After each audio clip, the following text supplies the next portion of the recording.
Hola, mi nombre es Samuel Orrico, pastor de Nova. Nova es una iglesia cristiana en Jalapa, Veracruz, y nuestro propósito principal como iglesia es reunirnos alrededor de la palabra de Dios.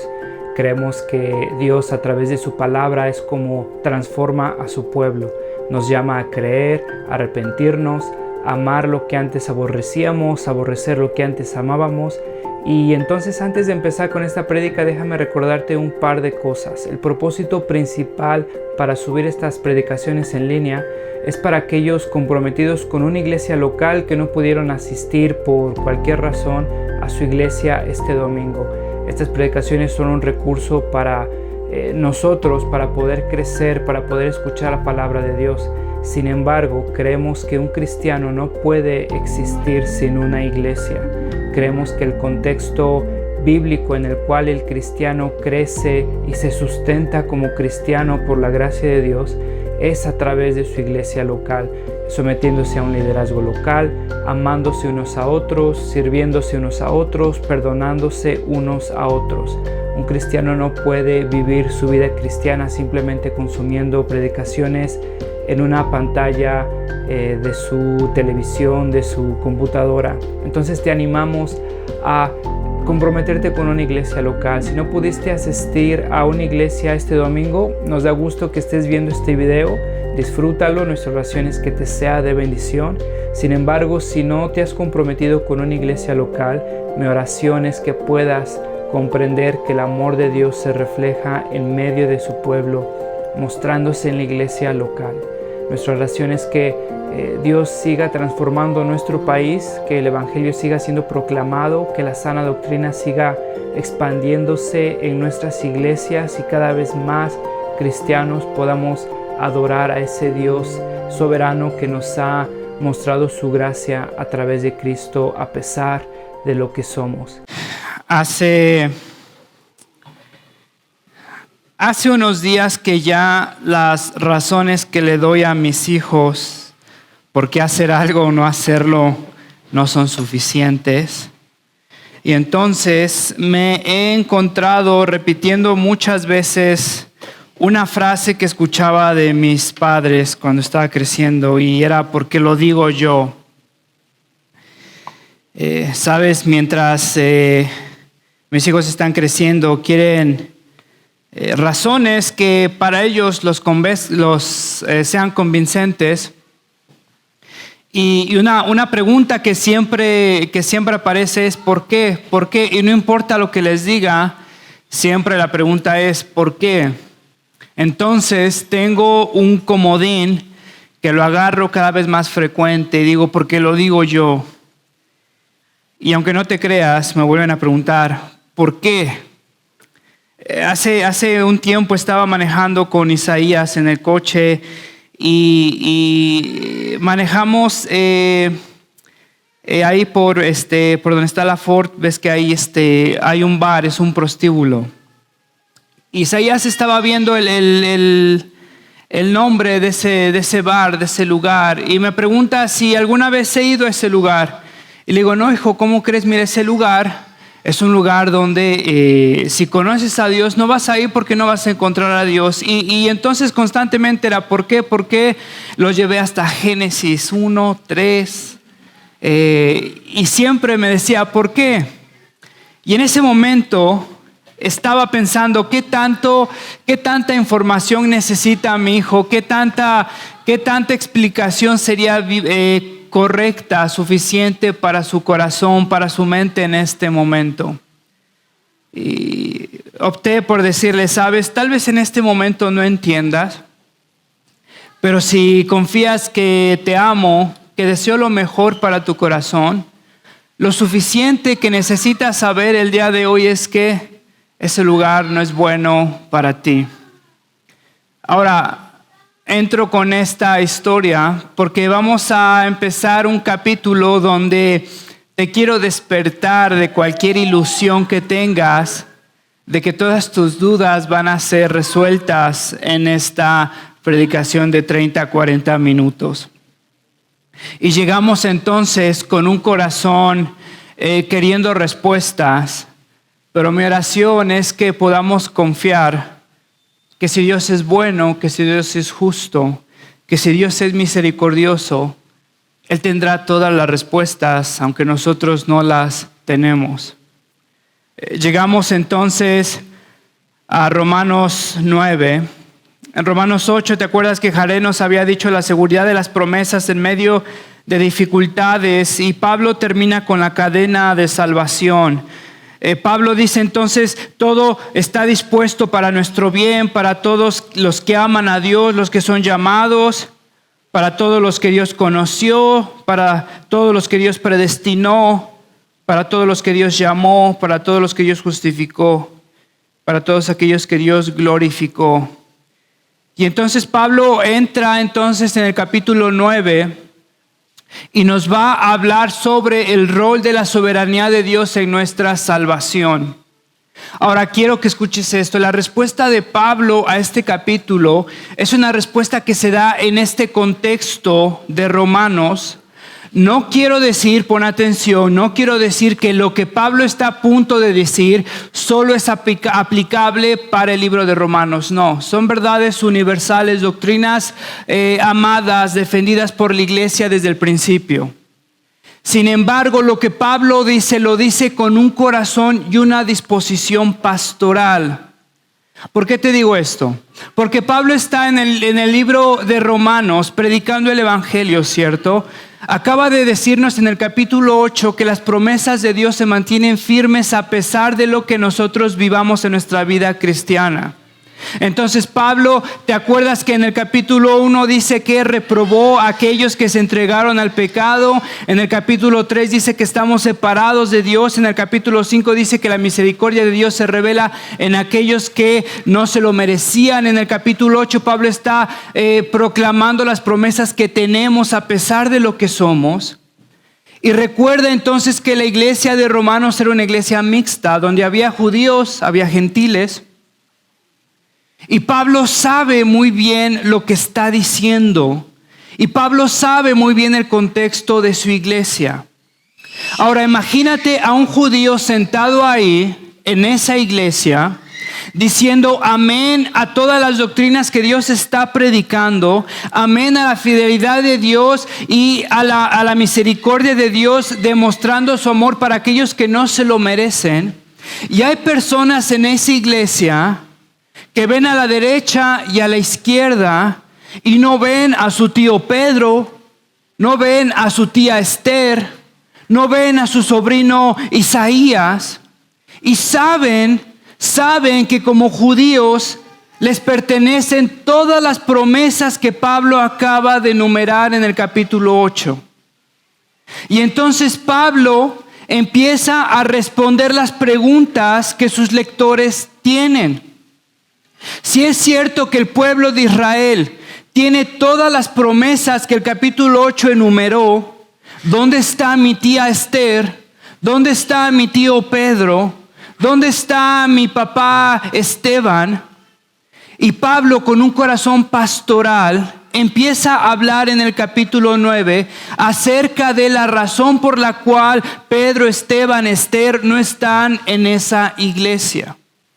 ¿Por qué te digo esto? Porque quiero que notes la sensibilidad y el corazón pastoral de Pablo al tratar de responder las preguntas de corazones genuinos que están dolidos, que están confundidos. ¿Por qué es que algunas personas no respondieron a la misericordia de Dios y terminaron rechazando al Mesías? ¿Sabes por qué quiero empezar así? Porque desgraciadamente el capítulo 9 se ha visto como un campo de tiro, como un campo de guerra, donde cristianos defienden su posición sin siquiera considerar la verdad que Pablo está atesorando en este capítulo, que es por la pura misericordia de Dios que nosotros somos reconciliados con el Padre. Sabes, muchas veces hemos perdido la verdad de este capítulo por tratar de defender nuestra posición. Fracturamos a la iglesia, dividimos a la iglesia y perdemos la verdad que Dios está proclamando en este capítulo. Quiero que vayas conmigo al versículo 1. Fíjate cómo Pablo empieza en el versículo 1 de Romanos 8. Digo la verdad en Cristo, no miento, mi conciencia me lo confirma en el Espíritu Santo. ¿No te parece un poco redundante lo que Pablo está diciendo? Digo la verdad en Cristo, no miento. En otras palabras, es verdad, no es mentira y mi conciencia me es testigo. En otras palabras, se los juro. En verdad que no estoy mintiendo. Pablo, ¿por qué tanto drama? Fíjate el versículo 2. Me invade una gran tristeza. No es una tristeza trivial, pequeña. Es una gran tristeza. No es que Pablo está bajoneado, no es que de pronto está deprimido. Dice que le invade. Lo inunda una gran tristeza, lo embarga, dice, una tristeza y un continuo dolor. Quiero que notes esas palabras, gran tristeza, continuo dolor. Es un dolor que es continuo, no es temporal. Pablo se levanta y siente un dolor, se va a la cama y siente un dolor. El otro día Pablo se levanta y siente ese mismo dolor, se va a la cama y se va a la cama con un dolor. Y después se levanta otra vez y se levanta con un dolor y después se va a la cama con ese mismo dolor. Pablo dice que es verdad, no es mentira. ¿Qué es verdad, Pablo? Fíjate el versículo 3. Desearía yo mismo ser maldecido y separado de Cristo por el bien de mis hermanos, los de mi propio pueblo, el pueblo de Israel. Desearía yo mismo ser maldecido. Estás loco, Pablo. ¿De qué me estás hablando? ¿Cómo que quieres ser maldecido por tus hermanos? ¿Tanto los amas? Pablo te respondería, sí, tanto los amo. Y no es que Pablo es un exagerado, no es que Pablo es dramático. Pablo mide bien sus palabras. Cuando Pablo llama a algo maldito es porque Pablo tiene la intención de llamarlo maldito. Gálatas capítulo 1 versículo 8, ¿te acuerdas? Pero aún así, si alguno de nosotros o un ángel de los cielos les predica acerca de las buenas noticias distintas de las que hemos predicado, les predica otro evangelio, que caiga bajo maldición, separado de Cristo, ajeno a las promesas de Cristo, un desconocido para con Cristo y separado de Dios. Pablo ama tanto a su pueblo y ha aprendido tanto de Cristo que si pudiera, dice Pablo, tomaría el lugar que ellos se merecen para darles algo que no se merecen. El corazón de Pablo ha sido transformado tanto por el evangelio que empieza a actuar y a pensar como Cristo. ¿Sabes? Tanto hay en redes sociales de cristianos que se consideran maduros, que en vez de amar al pecador se pelean con todo el mundo por defender doctrinas que solo ellos creen o que ellos piensan que entienden. Tanto necesitamos aprender de Pablo y su corazón cristiano. Amamos el debate, pero no la unidad de la iglesia. Amamos mofarnos del pecador sin un amor. Pablo considera tomar el lugar del pecador para reunirlo con Cristo. Mi oración es que la iglesia pueda madurar más allá de un reformado deformado. Mi oración es que la iglesia pueda madurar más allá de un celo descontrolado por demostrarle a todo el mundo que son más inteligentes que los demás.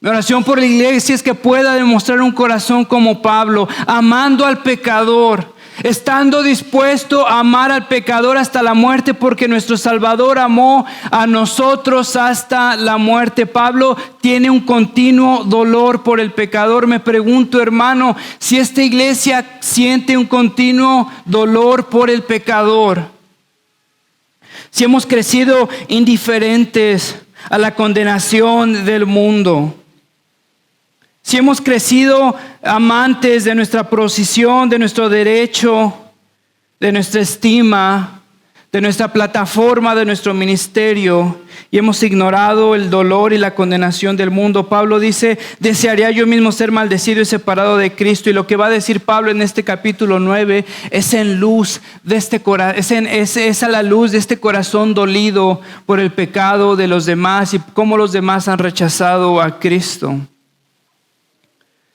¿Sabes? Confundimos la madurez con conocimiento, pero Pablo nos está demostrando lo que es una verdadera madurez. Es como el conocimiento transforma nuestro corazón y no nada más son palabras raras que sabemos, no nada más son doctrinas que podemos defender, sino cómo las defendemos, cómo amamos al pecador, cómo hablamos al pecador. Ya te lo he dicho muchas veces, hasta el día de hoy me pregunto si las bromas que hacemos de los homosexuales, de las lesbianas, del movimiento LGBT, me pregunto si las bromas que hacemos en redes sociales servirán de algo para llegar a estas personas, o servirán para endurecerlos más, para alejarlos más. Me pregunto si las posteadas que hacemos muchas veces sirven de algo más que para demostrarnos a nosotros mismos que no somos como ellos y nosotros somos mejores. Tanto necesitamos aprender de Pablo, su corazón dolido constantemente, embargado por una tristeza. Del versículo 4 al 5, Pablo enumera los privilegios de sus hermanos. Son adoptados como hijos. Participaron de la gloria divina, vieron la gloria divina, ¿te acuerdas? El Shekinah o el peso de Dios entrando al templo. Participaron de los pactos, tuvieron la ley, tuvieron el privilegio de la adoración, las promesas, los patriarcas. De ellos vino Cristo y con todo eso rechazaron a Cristo. En otras palabras, la fe no se hereda. No importa el pedigrí de estos judíos, terminaron rechazando a Cristo y entonces los que están escuchando a Pablo se están preguntando: ¿dónde está mi tía Esther? ¿Dónde está mi papá Pedro? ¿Dónde está mi hermano Sebastián? Se preguntan, las promesas de Dios entonces fallaron. ¿Cómo es que estas personas que son hijos de Dios participaron de la gloria divina, participaron de los pactos, la ley, el privilegio de la adoración, las promesas, los patriarcas? ¿Cómo es que ellos terminaron rechazando a Cristo? ¿Será entonces que las promesas de Dios fueron inefectivas? ¿Será entonces que Dios se olvidó de sus promesas?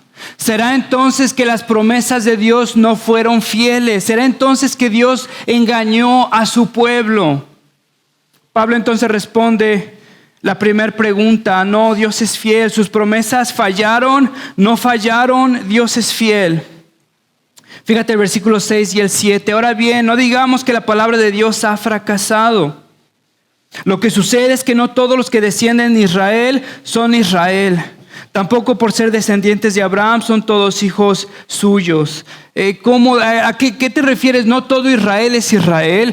Pablo, ¿qué estás diciendo? Pablo utiliza dos ejemplos. El primero es entonces con Abraham. ¿Te acuerdas? El ejemplo de Isaac. Dios promete a Abraham hacer una descendencia grande por medio de Abraham. Abraham es un hombre ya grande, su esposa es una mujer estéril y Dios le había prometido a Abraham que a través de él y de su esposa iba a levantar a un pueblo, ¿te acuerdas? Pero entonces su esposa y Abraham pensaron que era buena idea forzar la mano de Dios. Y entonces su esposa le da a su sierva Agar y entonces por medio de Agar nace Ismael, ¿te acuerdas? Pero entonces Dios le había dado una promesa a Abraham y entonces Dios no reconoce a Ismael, sino que empieza a levantar el pueblo por medio de la promesa que Dios que él había dicho a Abraham y entonces elige a Isaac. Y eso es lo que Pablo está diciendo. Al contrario, tu descendencia se establecerá por medio de Isaac. En otras palabras, los hijos de Dios no son los descendientes naturales. Más bien se considera descendencia de Abraham a los hijos de la promesa. Y la promesa es esta: dentro de un año volveré, para entonces Sara tendrá un hijo. Si no es suficiente, entonces da otro ejemplo. El ejemplo de Jacobo y Esaú. Versículo 10, no solo eso, también sucedió que los hijos de Rebeca tuvieron un mismo padre, que fue nuestro antepasado Isaac. ¿Te acuerdas? Pon atención de esto. El versículo 10 dice: son del mismo padre y de la misma madre. El versículo 11 dice que Dios los escogió antes del nacimiento. El versículo 11, la segunda parte, dice: antes de que hicieran algo bueno o malo, para confirmar el propósito de la elección divina. Versículo 12, no con base a las obras, sino al llamado de Dios. No en base a las obras, sino al llamado de Dios, te pregunto, ¿quién merecía ser llamado por Dios, Esaú o Jacob? Esaú regala su primogenitura, ¿te acuerdas? Jacob roba una primogenitura que no le corresponde. Esaú es un hombre que se lleva a dejar por su carne, por sus deseos. Jacob es un hombre que está dispuesto a engañar a su propia familia, engañar a todo el mundo por salirse con la suya. ¿Quién se merecía ser llamado por Dios? ¿Crees que Jacob era mejor que Esaú? Claro que no. Sin embargo, Dios ya había tomado una decisión y había dicho que el menor serviría al mayor, independientemente de lo que hubieran hecho. Entonces las promesas de Dios se mantienen, porque lo que Pablo está diciendo es que no todos recibieron su promesa. Ponte a pensar en estas personas que están sentadas en la iglesia de Pablo. Son las mismas preguntas que tienes tú. No tienen a sus familiares a la diestra, a la siniestra, enfrente, atrás. Quisieran tenerlos ahí, ¿no es cierto? Y Pablo les dice, Dios es fiel. No es que sus promesas fallaron. Lo que pasa es que Dios no le dio su promesa a todos. Dios eligió darle su promesa a Isaac y no a Ismael. Y Dios decidió darle su promesa a Jacob y no a Esaú. No por lo que hubieran hecho ellos, antes de que siquiera ellos hubieran hecho algo bueno o malo. Y sabes, la pregunta que está en el corazón de ellos y en tu corazón y en mi corazón es entonces, bueno, si yo estoy aquí porque Dios me dio su promesa a mí y no a mi primo, no a mi tío, ¿por qué no se las dio a ellos? Y será Dios justo porque me la dio a mí y no se las dio a ellos. Pablo tiene un corazón de pastor. Pablo sabe lo que la gente está pensando. Y entonces Pablo en el primer punto defiende que Dios es un Dios fiel. Sus promesas son fieles, no han fallado. Sus promesas son fieles y se mantienen aquellos que son recipientes de sus promesas. En el segundo punto, entonces, Pablo defiende que Dios es un Dios justo por juzgar a aquellos que no han recibido la promesa. Fíjate, versículo 14, ¿qué concluiremos? ¿Acaso es Dios injusto? Porque es que yo recibí la promesa de Dios y ¿por qué no la recibió mi tío o mi primo? ¿Será Dios justo? ¿Qué concluiremos? ¿Acaso es Dios injusto? De ninguna manera, en versículo 14.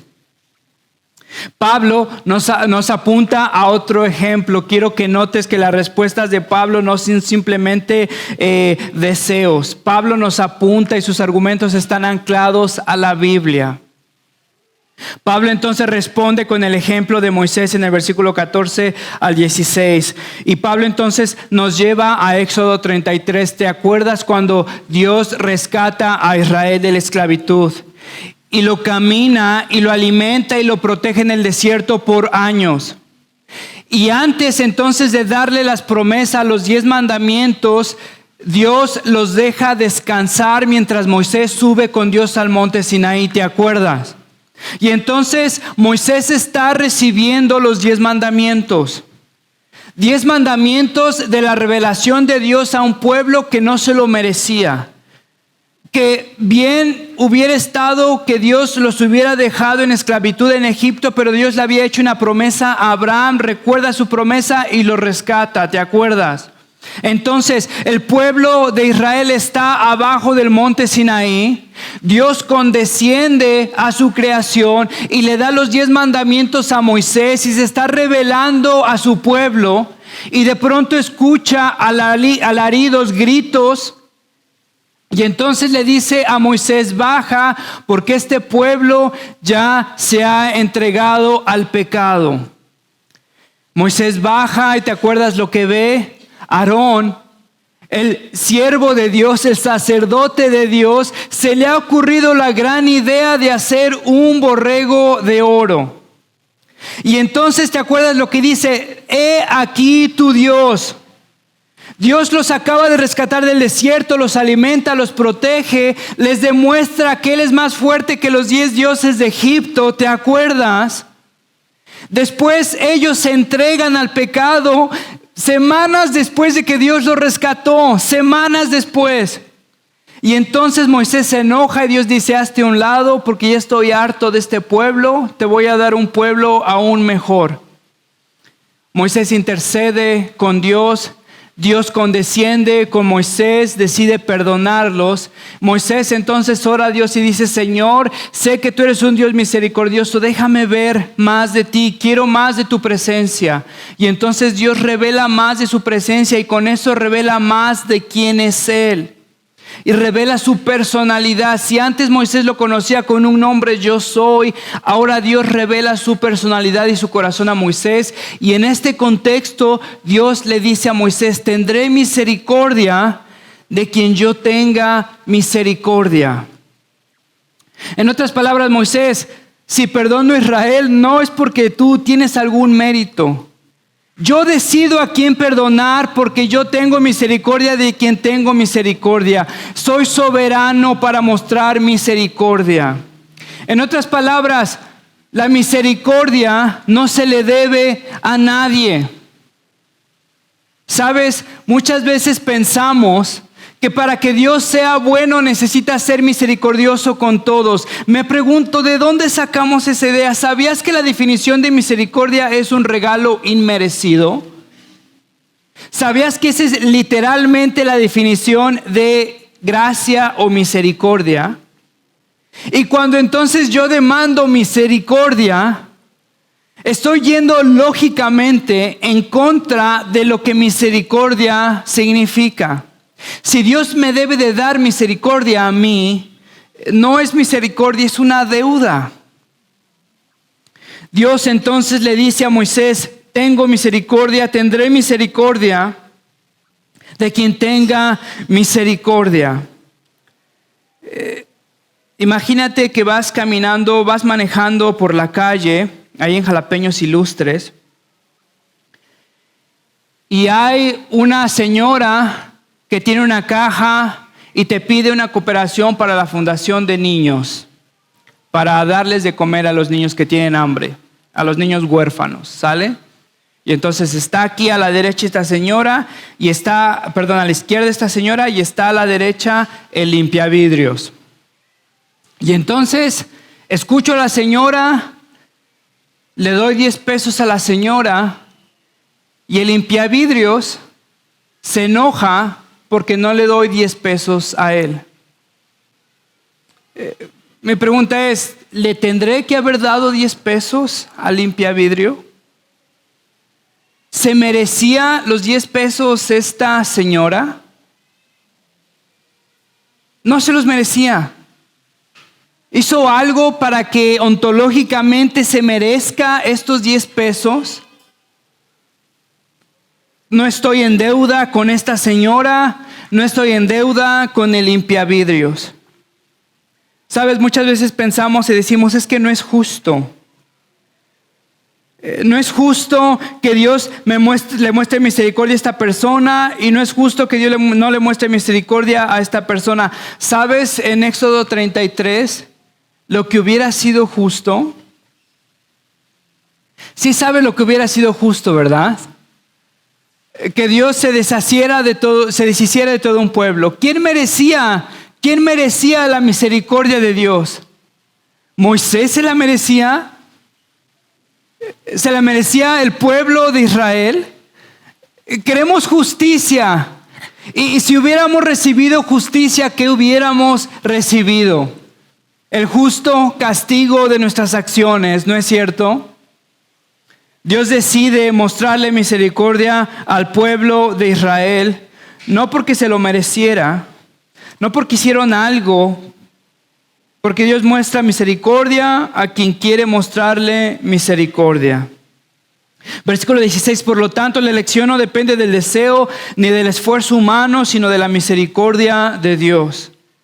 Pon atención en esto. Por lo tanto, la elección no depende del deseo ni del esfuerzo humano, sino de la misericordia de Dios. Sabes, hay algunas personas que piensan que Dios, sabiendo todo el futuro, ve a aquellos que tienen deseo por estar con Él, y según ese deseo es entonces Dios quien los llama. Fíjate lo que dice aquí: por lo tanto, la elección no depende del deseo ni del esfuerzo, sino de la misericordia de Dios, una misericordia indomable, una misericordia no se puede domesticar, una misericordia soberana, totalmente soberana. No es por aquellos que se esfuerzan, ni por aquellos que quieren. Y sabes, ese es un alivio para mí, te lo confieso. Porque no sé, en la semana no sé honestamente cuántas veces tengo un anhelo honesto, verdadero de Dios. Híjole, si fuera por mis deseos, en verdad que yo hubiera perdido mi salvación hace muchísimo tiempo. Si fuera por mis esfuerzos, ni se diga. Es Dios quien decide mostrarle misericordia a quien no se lo merece, soberanamente. Entonces, la gente se estará preguntando, bueno, no todos recibieron sus promesas. Dios no le tuvo que dar sus promesas a todos porque fue misericordia. Ok, bueno, lo entiendo. Como que me incomoda, pero lo entiendo. No tiene que mostrarle misericordia a nadie. Sus promesas se mantienen fiel. Entonces, ¿por qué Dios termina juzgando a aquellos que no recibieron su misericordia? Si es Dios quien no les dio su misericordia. Versículo 19, pero tú me dirás entonces, ¿por qué todavía nos echa la culpa a Dios? ¿Quién puede oponerse a su voluntad? En otras palabras, ¿por qué juzga Dios a los que no eligió? ¿Por qué juzga Dios a los que son así, sin la misericordia de Dios? Y sabes, Pablo, que no te sorprenda, va a utilizar otro ejemplo. Y es el ejemplo de Faraón. Y fíjate lo que Pablo dice acerca de Faraón.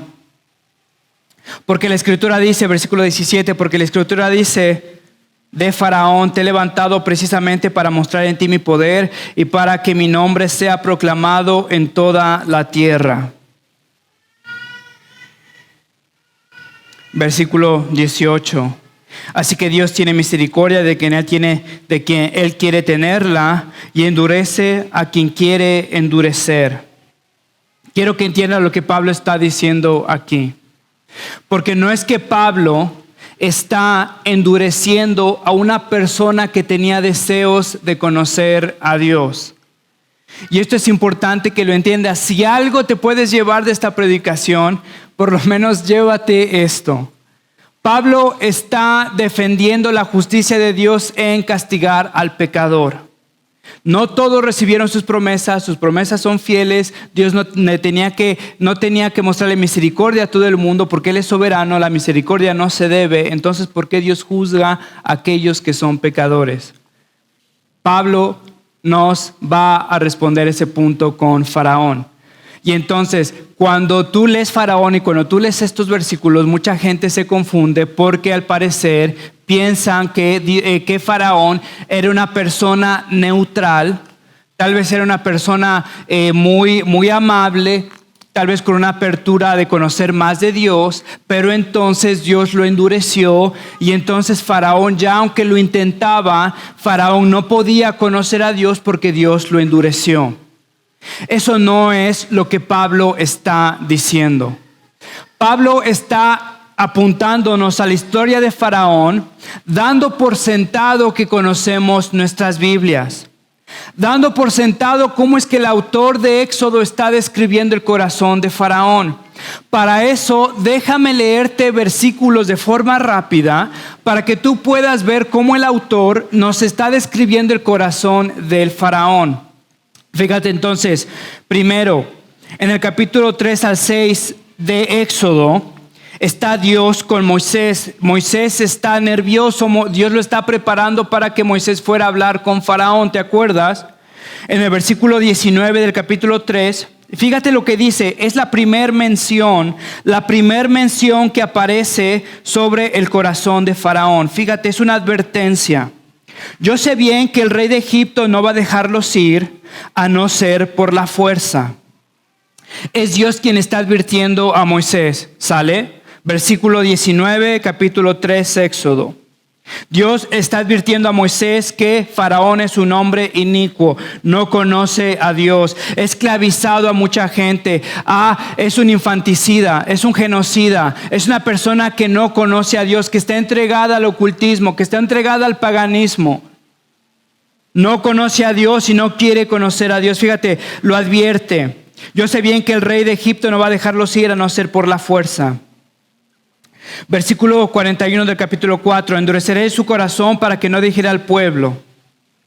Entonces Dios lo advierte y le dice lo que va a pasar en el futuro, ¿sale?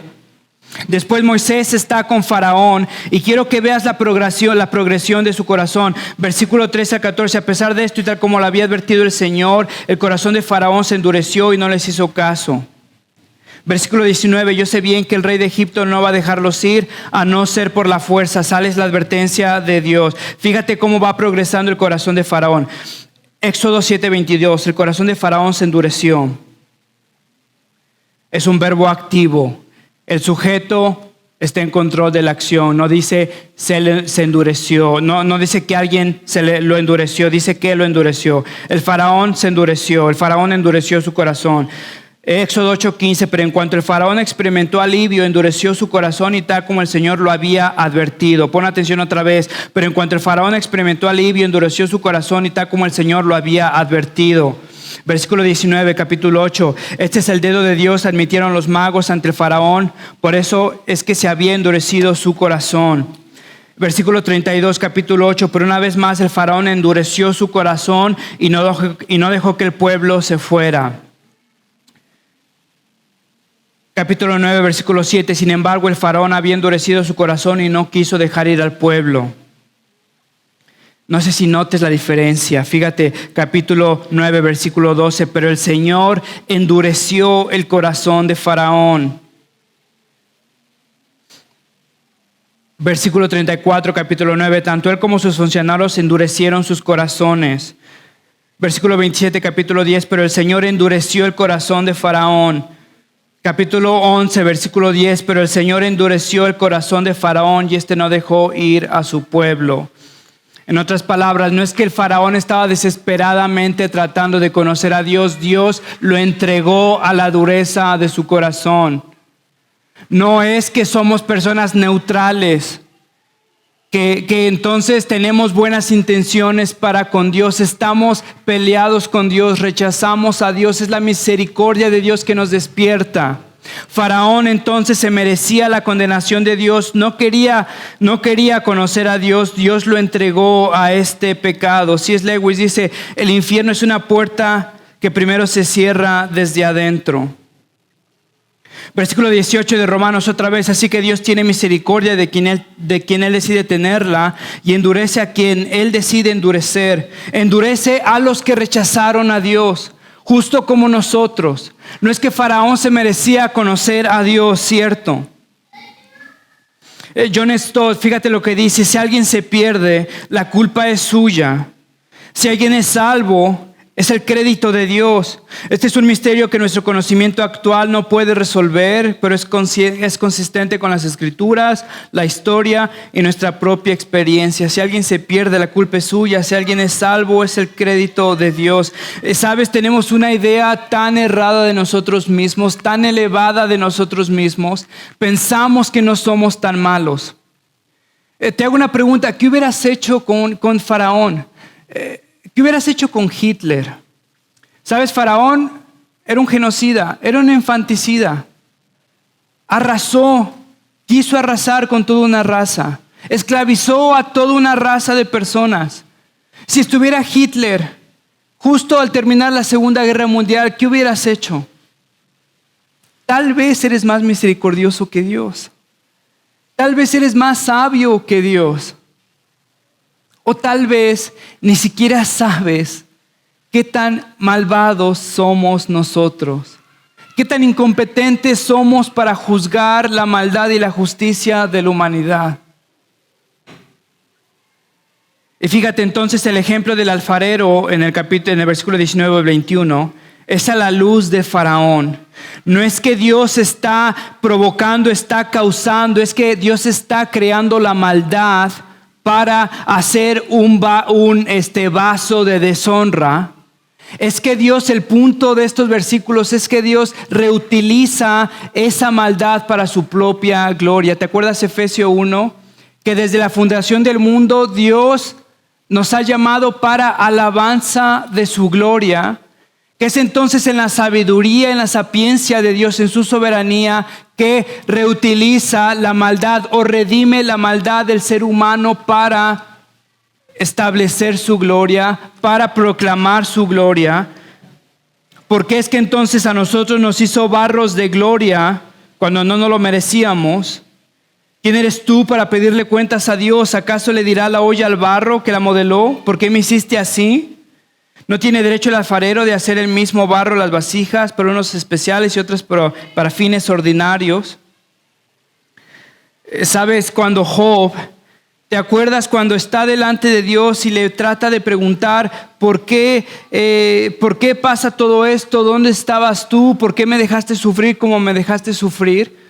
Sabes, es interesante que Dios no le dice a Job, es que mira, sabes, déjame te cuento. Lo que pasa es que Satanás me dijo que pues tú me ibas a adorar nada más cuando yo te diera todo, pero no, aguanta, no te vayas a ir, no te enojes. Lo que pasa es que yo le quería demostrar a Satanás que pues tú eras fiel porque mis promesas son fieles y entonces yo era bueno y entonces te hice sufrir por eso. Dios no le da explicaciones a Job, ¿te acuerdas? Job no necesitaba explicaciones porque sus explicaciones que Dios le podía dar ni siquiera las entendía a Job. ¿Te acuerdas lo que Dios le dice? ¿Y tú quién eres? ¿Y dónde estabas tú cuando yo creé todo? ¿Y dónde estabas tú cuando colgué las estrellas? Pablo ha de estar pensando en Job y dice, ¿quién eres tú para pedirle cuentas a Dios? ¿Acaso le dirá la olla de barro al que la modeló, ¿por qué me hiciste así? ¿Acaso le diré yo a Dios, oye Dios, eres injusto, ¿por qué me perdonaste a mí? ¿Por qué no perdonaste a él? Pero sabe, su misericordia es más grande, porque no entendemos y sus planes son más vastos de lo que sabemos. Y en su plan de misericordia no solamente era salvar al pueblo de Israel, al remanente, sino también a través del remanente rescatar a las personas que estaban fuera de sus promesas, que eran los gentiles, ¿no es cierto? Versículo 25, y que si Dios, queriendo mostrar su ira y dar a conocer su poder, soportó con mucha paciencia a los que eran objeto de su castigo. Fíjate, con mucha paciencia soportó a aquellos que lo odiaban, aquellos que eran objeto de su ira. Con mucha paciencia soportó a aquellos que se afrontaban a su voluntad. Queriendo mostrar su ira y dar a conocer su poder, soportó con mucha paciencia a los que eran objeto de su castigo y estaban destinados a la destrucción.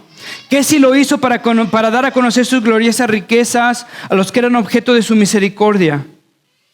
¿Y qué si Dios redimió la maldad de la humanidad para mostrar su gloria y rescatar a aquellos que Dios decidió rescatar? Pablo ahora nos hace una pregunta a nosotros, ¿y qué si Dios lo hizo? ¿Y qué si Dios lo hizo así? ¿Quién eres tú? No sé si has visto el arte huichol. Una vez tuve la oportunidad de ver cómo se hacía y al principio no tiene absolutamente nada de sentido. ¿Sabes? El arte de huichol son esas piezas que tienen varios puntitos. No sé de dónde es, Oaxaca creo, no sé, perdonen mi ignorancia. Pero son varios puntitos, ¿sale? Y cuando está formado son parámetros hermosos. No sé si los has visto. Pero al principio no tienen absolutamente nada de sentido. Se ve un desorden, se ve un caos, no tiene ni forma, nadie pagaría 10 pesos por algo así. Pero sabes, el artesano toma su tiempo, El artesano sabe cómo poner cada pieza en su lugar para formar un parámetro que yo no me puedo imaginar.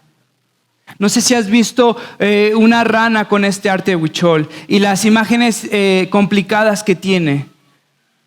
Me pregunto si este artesano es capaz de hacer algo hermoso con algo que no entiendo, con algo que no le veo forma. ¿Será Dios capaz de hacer algo hermoso con algo que en este momento no entiendo? Es Dios quien llama a Israel y decide redimir a todo el mundo por medio de Israel. Así lo dice Dios en el libro de Oseas: llamaré a mi pueblo a los que no son mi pueblo, y llamaré mi amada a la que no es mi amada. Y sucederá que en el mismo lugar donde se les dijo, ustedes no son mi pueblo, serán llamados hijos del Dios viviente. Está hablando de nosotros. Sabes, en su misericordia, en su vasta misericordia, Dios ha planeado algo para rescatar no solamente a aquellos que han recibido su promesa en el Antiguo Testamento, sino a aquellos que estaban fuera de su promesa en el Nuevo Testamento, aquellos que ni siquiera tenían una conexión con Cristo, aquellos que no eran judíos. En su vasta sabiduría ha creado un plan de redención que es más vasto de lo que yo me imaginaba. Si el artesano huichol es capaz de hacer algo hermoso con piezas de cerámica, ¿será Dios capaz de hacer algo hermoso con nuestras vidas, con lo incomprensible de nuestras existencias, con lo casual que parecen nuestros días, nuestras circunstancias? Oswald Sanders, fíjate lo que dice: lo que nos sorprenderá al mirar hacia atrás desde la eternidad. Lo que nos sorprenderá al mirar hacia atrás desde la eternidad no es la severidad de la justicia de Dios, sino la grandeza de su misericordia. Sabes, si estás aquí el día de hoy, no es porque hiciste algo, no es porque te hayas esforzado, honestamente no es porque hayas tenido un deseo de conocer a Dios. Ese deseo vino porque Dios ha despertado ese deseo en tu corazón. Y hermano, no sé tú, pero este capítulo, en medio de esta confusión que Dios me llama a confiar y a rendirme y a saber que es un Dios bueno, soberano y justo, y me responderá si me quiere responder en el tiempo que decida responderme. Este capítulo me da tanto consuelo. El saber que el día de hoy, esta mañana, hoy conozco a Cristo, no por lo que yo soy, a pesar de lo que soy, no por lo que está en mi corazón, a pesar de lo que está en mi corazón. Y eso me levanta, me despierta a amarlo incondicionalmente. A ver mi pecado como lo que es a la luz de Dios, no rendirme por mi pecado, no aplastarme por mi pecado, a levantarme en mi pecado, darle gracias a Dios, a aferrarme a su gracia una vez más, porque sus promesas son fieles, porque Él es justo y porque Él es más misericordioso de lo que tú podrías haber imaginado. No sé cómo habría respondido con Hitler, no sé cómo habría respondido con Faraón, pero Dios respondió de tal forma que fue justo, misericordioso y exaltó su gloria a su creación. Y por eso es que estás aquí, ¿no es cierto? Padre, te doy gracias, mi Dios, por tu palabra. Señor, ayúdanos, Padre, danos la humildad, reconocer que Padre, no somos tan sabios como pretendemos ser.